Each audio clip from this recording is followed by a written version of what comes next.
Joining us now is Louisiana Senator John Kennedy. Senator Kennedy, thanks for joining us. I hope that laid it out. I mean, this is a difficult choice. It is, we need the stuff, we want the stuff. They can make the stuff that we can't make. Oh, but at the same time, we may not only be funding a potential Army or Air Force invasion of Taiwan, but a lot of this stuff might be made in forced labor camps.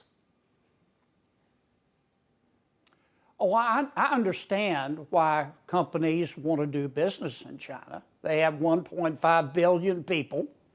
Their GDP per capita is not nearly as great as ours. It's about 13,000. Ours is about 70,000. But they have a lot of purchasing power. But here's the problem.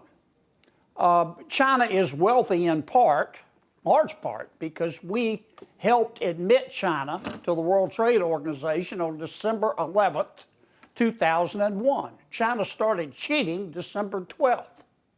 And the Chinese What do you mean, Communist Senator, by Party cheating? We hear that term a lot, but if you were to define it as the head of the Select Committee on China, explain to our audience, many of whom are not D.C. insiders, what that word means.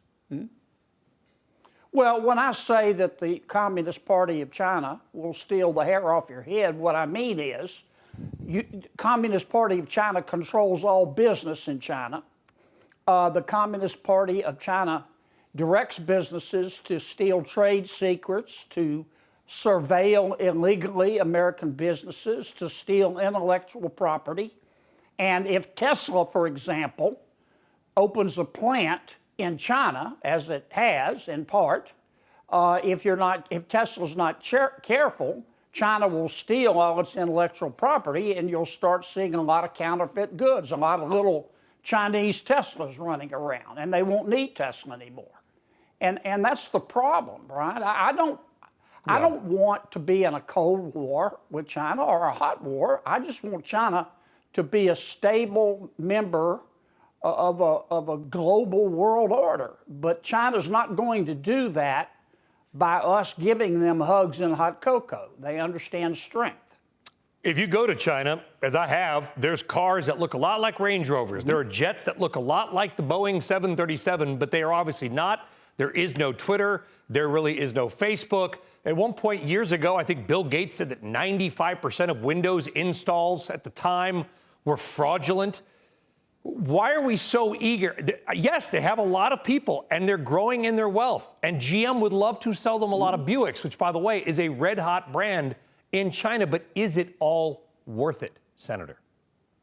Those dollars fund the aircraft carriers that we just saw off the Straits of Taiwan. Well, the better question, it seems to me, is, I'm not saying it's a bad question, but to me the more appropriate question is, what do we do about it? Our economies, U.S. and China, are inextricably linked now. We sell about $180 billion worth of stuff every year to China, but we buy about $580 billion worth of stuff. This potential Cold War with China is not like it was with Russia. Our economies were not linked. Our economy is linked with China. Will that be enough to keep the peace, Senator? Will that be enough to keep the peace? The fact that there is an economic bond? Here's what I say would do to keep the peace with China. Number one, we need to talk often. We need to talk often. The silent treatment on either side doesn't work. Number two, President Xi, how can I put this? He is basically a gangster. With him, weakness invites the wolves. If you turn the other cheek on President Xi, all he'll do is stab you in the neck. Now, that doesn't mean we have to have a war, cold or hot, with him, but peace through weakness will not work with China. We have to be very firm, very clear, and have consequences when China doesn't comply. And let's hope we can. Let's hope we but can have some. Let's hope we get to war. President Biden's in Ireland right now.